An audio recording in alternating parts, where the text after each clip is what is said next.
একটু পিছায় যাই।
দর্শক দেখছেন ঢাকা 17 আসনে এই মুহূর্তে নির্বাচনী প্রচারণা করছেন জামাত ইসলামের প্রার্থী।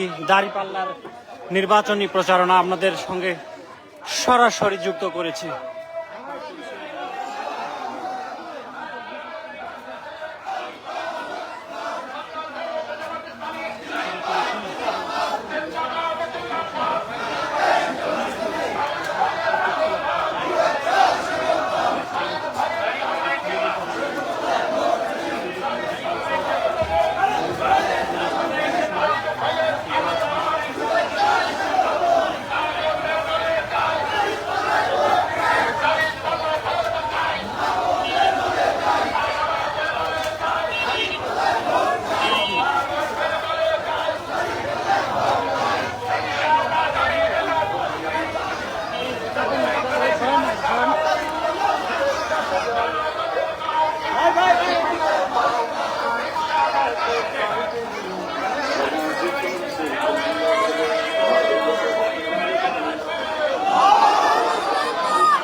এখানে কথা বলবো নাকি?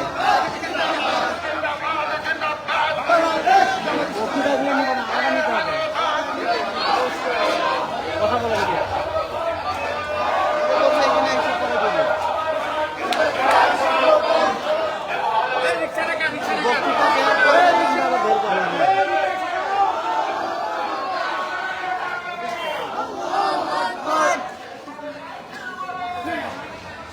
এই সাইড মিডিয়া ভাই,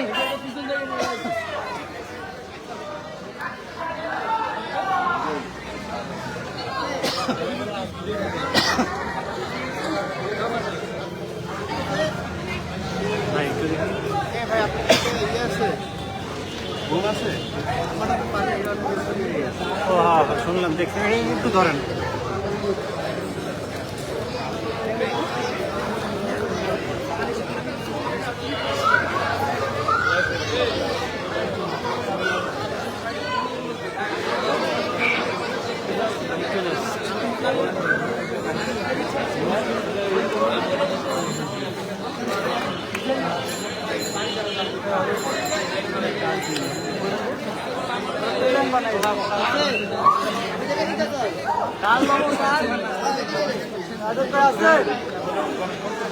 ভিডিও করে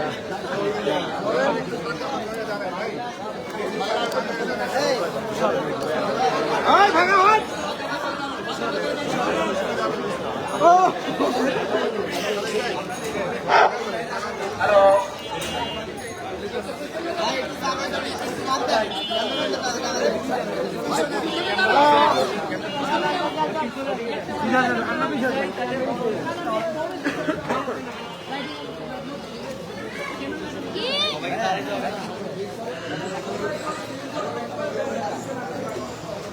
আমার এটা তুলে না।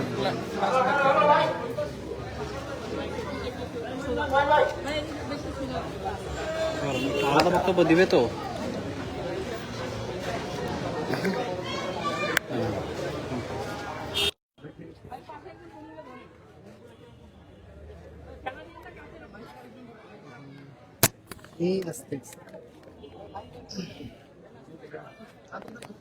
অপশন নেই।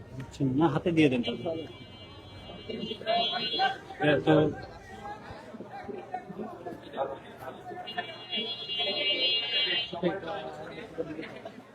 তো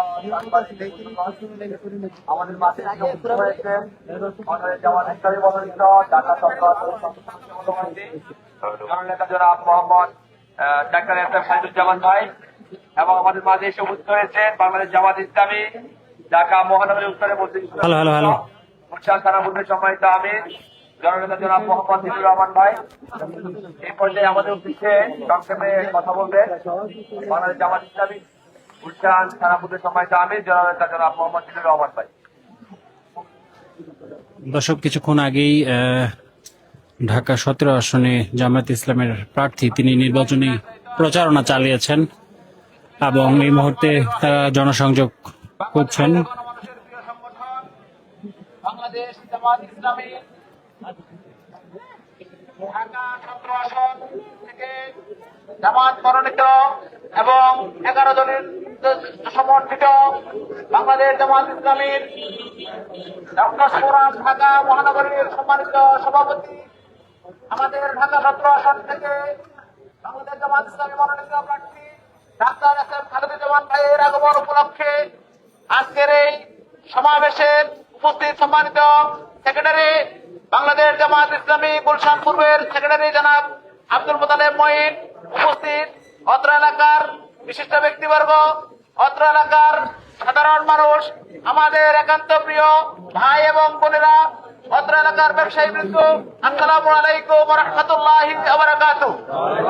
সম্মানিত উপস্থিতি, আপনারা জানেন আজকে একটি সুন্দর মহিমান্বিত রজনী, আর এই রজনীতে আমরা এখানে মাগরিবের সালাত আদায় করে আমরা এই এলাকার মানুষদেরকে নিয়ে সংক্ষিপ্ত একটি মিছিল করেছি। আমরা চাই এই এলাকার মানুষ নিরাপদে থাকুক, এই এলাকার মানুষ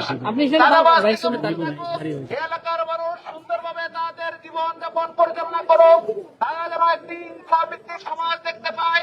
আমরা গত 15 বছর থেকে কোনো ভোটাধিকার দিতে পারি নাই, 54 বছর থেকে আমরা স্বাধীনতা পেয়েছি, কিন্তু স্বাধীনতার যে মর্মার্থ সেটা আমরা পাইনি। আমরা কথা বলার অধিকার হারিয়েছি, আমরা রাজনীতি করার অধিকার হারিয়েছি, আমাদের কর্মকাণ্ড নিত্য ভিত্তিক যে আমাদের ইবাদত সমূহ আছে, কাজগুলো রয়েছে, সেই কাজগুলো আমাদেরকে স্টপ করে দেওয়ার জন্য আধিপত্যবাদরা আমাদেরকে সর্বোচ্চ চেষ্টা করেছিল। তার ওই প্রেক্ষিতে আমাদের 11 জন আমিরাবাদ থেকে শুরু করে 11 জন ভাইকে শহীদ করা হয়েছে, তারপরেও ইসলামী আন্দোলনকে দমন করতে পারে নাই। আমরা দেখতে পাচ্ছি একটি গোষ্ঠী আমাদের জনসমর্থন দেখে তারা আতঙ্কিত হয়ে বিভিন্ন ধরনের অপপ্রচার তারা চালিয়ে যাচ্ছে। তারা জনপ্রিয়তা দেখে বিভিন্ন ভাবে মানুষের কাছে তারা বোলিং তৈরি করে